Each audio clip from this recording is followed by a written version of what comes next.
সুপ্রিয় দর্শক, আমরা এখন খেটে খাওয়া ছিন্নমূল মানুষের কাছে আসছি।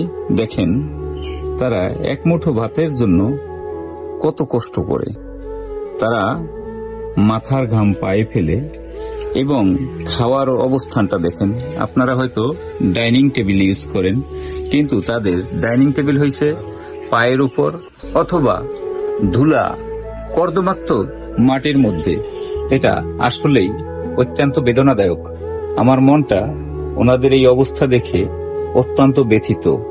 আপনারা কমেন্টস করে জানাবেন এদের কিভাবে ভালো রাখা যায়, কিভাবে এরা ভালো থাকবে। আপনি কি দিয়ে খান? কই মাছ। ও, দেশি কই মাছ। ও, আপনাদের এখানে কত ঘন্টা কাজ করছেন? 5 ঘন্টা। এরপর কি আরো করতে হবে খাওয়ার শেষে? সকাল থেকে শুরু করছেন তাই তো? আচ্ছা, সবাই একই নাকি? সারাদিন আপনারা কর্ম করে কয় টাকা বেতন পান? 500 টাকা। ও, 500 টাকায় চলে, দিন চলে? কি করবো, করতে হবে আমার কাজ।